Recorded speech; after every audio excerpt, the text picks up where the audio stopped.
Kenapa saya bilang? Ya kalau kita lihat dari pilarnya aja, semua perusahaan, yuk. Dia itu sama kalian, lewat semua. Kenapa kita butuh perusahaan kuat, teman-teman? Karena memang asuransi kan menjadi tren luar biasa. Anda kalau tahu kuenya asuransi, gila-gilaan, teman-teman. Gila-gilaan. Dan asuransi tidak tergerus dengan industri perubahan revolusi industri tadi. Banyak orang bilang semuanya akan menjadi digital. Berapa perusahaan hilang gara-gara digital. Perbankan pun sekarang mulai banyak yang menutup cabangnya. Bank terbesar di Indonesia itu beberapa sudah banyak yang dicabut tutupnya. Kenapa? Udah nggak efektif lagi. Transaksi banyak terjadi di mobile apps-nya jalannya di situ. Tapi kenapa bisnis ini akan aman? Saya melihat di Asia Pasifik, negara dengan kepemilikan asuransi tertinggi based on per kapita rata-rata penduduknya itu negara mana? Jepang. 600%. Saya cek di Life Insurance Association of Japan. AAJI-nya Jepang. 2015, 2016, 2017 jumlah omset, jumlah agen asuransi terus bertambah. 2017 agen asuransi di Jepang mencapai 1 juta orang sudah. So siapa bilang nggak ada tempat untuk bisnis ini? Ini bisnis yang tidak bisa digerus dengan revolusi industri dengan IT. Pernah 10 tahun lalu lah, 10 tahun yang lalu, pernah nggak lihat iklan asuransi di TV gitu? Jarang. Tapi sekarang asuransi apa yang nggak ada iklannya di TV, betul nggak? Tren asuransi semakin ramai. Ini seperti kita punya peluang. Kenapa ini menjadi pertanyaan? Ini menjadi sebuah kue yang menarik sekali, teman-teman. Bukan hanya kita, banyak pengusaha melirik kue ini. Karena ada sebuah windows opportunity yang benar-benar luar biasa. Saya tanya, di Forbes 2000 Global List, perusahaan pertama di Indonesia yang masuk di Forbes itu perusahaan apa? Perusahaan di Indonesia yang pertama kali masuk urutan paling tinggi di Forbes itu perusahaan bergerak di bidang apa? Perbankan, setuju. Tapi Anda masih ingat nggak bagaimana proses perbankan menjadi seperti sekarang? Sekarang perbankan, industri perbankan adalah industri yang lazim, industri yang biasa. Semua orang punya ATM, semua orang punya rekening tabungan. Beberapa dari Anda mungkin ada 4-5 ATM, kita nggak bicara isinya pribadi ya. Yang penting kan ATM-nya, betul nggak? Yang penting kan ATM-nya, isinya berapa? Wait, jangan tanya lu, itu personal banget gitu. Padahal ya, gitu kan. Kan buku yang paling menyedihkan dibaca buku apa?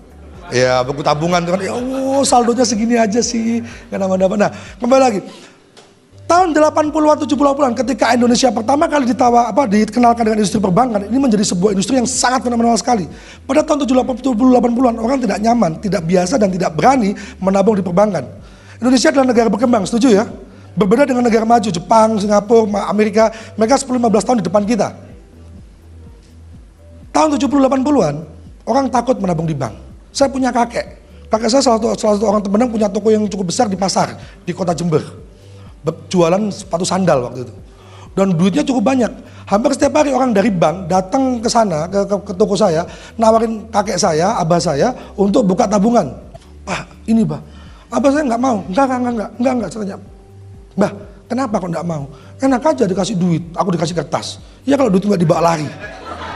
Ya, kakek saya waktu itu takut uangnya dibawa lari. Kalau sekarang ada orang mengatakan itu pada Anda, Mas, aku takut buka rekening di BCA. Ini kan harus buka nih, syarat buka 500.000 awalnya. Takut tahu kenapa? Lah kalau 500.000 bawa lari gimana? Anda ketawa apa gimana? Lihat orang yang kayak gitu. Hehehe. Tapi tahun 70-80-an itu real. Orang takut betul. Karena lembaga instrumen perbankan itu hal baru. Bayangkan sekarang peluangnya kalau seandainya di tahun 80-an ada sebuah peluang yang ditawarkan pada kita. Let's say kita di sini berkumpul, yang ngomong ini bukan saya. Yang ngomong ini ownernya BCA waktu itu. Teman-teman semua, saya lagi nawarkan sebuah propose kerjasama dengan Anda semua. Saya punya bank, memang banknya masih kecil, bank pasar, namanya BCA. Tapi saya yakin ke depan industri perbankan akan menjadi industri yang oke banget.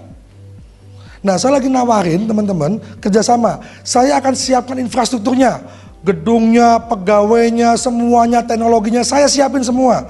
Bahkan nanti ATM semuanya saya akan siapin. Bagiannya teman-teman adalah cari orang untuk nabung di tahapan BCA. Dari setiap nasabah yang Anda dapatkan nabung di tahapan BCA, teman-teman dapat bagi hasil. Nggak banyak-banyak, 0,1% deh dari saldo mengendapnya nasabah Anda. Dan Anda boleh bangun tim bareng-bareng, ngajak teman agar semakin gede omsetnya. Dan sekarang tahun 2018, 50% nasabah BCA Jabodetabek datang dari referral Anda. Dan Anda dapat, nggak usah gede lah, 0,01% aja dari saldo mengendap 50% nasabah BCA Jabodetabek. Kira-kira nasib Anda kayak apa?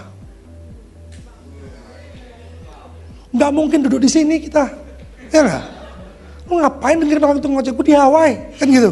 Aku di Amerika, duitnya udah nggak, itu udah duit ada serinya nggak? Nggak ada serinya udah. Anda dapat 0,01%, tapi dari saldo mengendap 50% nasabah BCA, itu gila loh, Jabodetabek. Cuman saat ini, opportunity itu nggak ada. Kondisi yang sangat sulit pada waktu itu. Kalau waktu itu kita ditawarin kerjasama seperti itu, kira-kira Anda mau ambil? Kalau tahu punya mesin waktu kayak sekarang, pasti ambil, betul nggak? Tapi kalau tahun 70-80, kira-kira Anda ambil? Tabungan ini apaan? Aku nyuruh teman-temanku masukin duit ke sini, kalau ada apa-apa terus gimana? Kan gitu. Sehingga waktu itu salah satu cara yang dipakai pemerintah adalah swasta adalah bagaimana ada perbankan bekerjasama dengan para perusahaan-perusahaan untuk pembayaran gajinya lewat rekening. Tapi ketika mulai dimainkan di payroll, mulai dimainkan para pegawai harus punya rekening dan mulai transaksi itu, orang mulai terbiasa sekarang dan mulai merasakan nikmatnya, keasikannya, keuntungannya punya uang digital. Sehingga ini menjadi suatu hal yang lumrah dan saat ini hampir everybody punya rekening tabungan. Dan saat sudah seperti itu, tidak ada no cookies for us, tidak ada kue lagi buat kita. Tapi Windows Opportunity kedua ini terbuka tahun-tahun ini, di start di tahun 2010-an, diawali sama Alien 2014, ini mulai buka peluangnya. Teman-teman, kenapa di Jepang tingkat kepemilikan asuransi Indonesia itu udah 600, tingkat kepemilikan asuransi di Jepang itu 600%. Based on data yang saya baca. Singapura itu 300%. Malaysia 54%. Salah satu parameter negara itu disebut negara maju adalah pola pikir masyarakatnya sudah memang melihat persiapan ke depan, udah melihat ke depannya, mulai bisa diajak planning. Hanya kalau Anda ketemu orang Malaysia atau ketemu orang Amerika atau ketemu orang Jepang, Anda bilang hidup ini mengalir aja lah, go with the flow, mengalir, itu diketawain loh kita. Lu gila, go with the flow. Ya kalau flownya ke laut. Anda tahu yang mengapung flow di laut itu apa? Yang di sungai maksudnya. Yang go with the flow di sungai-sungai itu apa? Di Jepang talk about plan. Itu kenapa insurans berkaitan dengan planning ke depan. Itu mereka sangat mengerti sekali dan aware sekali dengan itu. Itu kenapa Malaysia pun tetangga kita udah 54%. Kita kalau ketemu orang Malaysia, ketemu dua orang, satu udah punya pasti polis asuransi. Apapun mereknya loh. Tidak bicara merek kita bicara industri siang hari ini. Di Indonesia, Anda tahu berapa tingkat kepemilikan asuransi secara individual di Indonesia? Kita tidak menghitung BPJS dan segala macam. Tapi yang punya polis asuransi secara personal itu berapa? Baru 2%. Baru 2%. Ini membuat peluangnya gede. Tapi sekaligus membuat sama kita ngalamin fase di mana perbankan dulu tahun 70-an. Tapi sekarang pemerintah juga nggak tinggal diam loh. Pemerintah dengan menggunakan segala cara agar masyarakatnya mau diajak maju. BPJS. Saya tidak bicara tentang bagaimana manajemen dan operasional BPJS, tapi salah satu memaksakan BPJS ke masyarakat itu membuat orang jadi aware dengan asuransi. Dengan aturan dan segala macam mulai dipaksa untuk melek asuransi. Suka nggak suka, lu mau nggak mau pakai.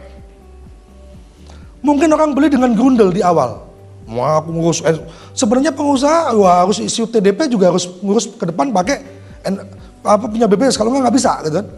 Mungkin grundel di awalnya, tapi ketika mulai satu tetangga, dua tetangga mulai mengerti nikmatnya, mulai fungsinya, akhirnya iya ya asuransi oke. Ini yang membuat bangsa pasar asuransi semakin membesar. Semakin tahun perusahaan asuransi semakin bertambah atau berkurang? Bertambah. Iklan mulai di mana-mana. Ada sebuah peluang yang menarik yang kita lihat di sini.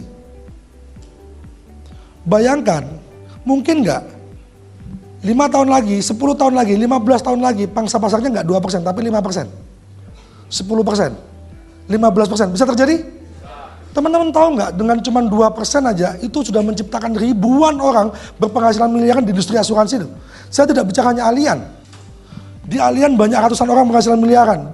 Di yang merah, di yang kuning, di yang hijau. Yang merah kuning itu macam mereknya ya, saya nggak bisa nyebutin merek, tapi warnanya lah paling nggak. Mau yang merah, mau yang hijau, mau yang biru juga, mau yang kuning, yang belang bonteng, yang kayak smart, itu banyak loh. Jangan dipikir orang kaya dari asuransi cuma di Allianz, no.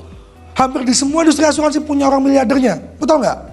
Itu kenapa dikatakan asuransi adalah perusahaan dengan pekerjaan salah satu dari 5 pekerjaan termahal di Indonesia. Karena memang kuenya menarik. Kalau kuenya tidak menarik, tidak banyak perusahaan yang akan berusaha makan kuenya asuransi loh. Bank mana sekarang yang tidak jualan asuransi? Tunjukkan sama saya.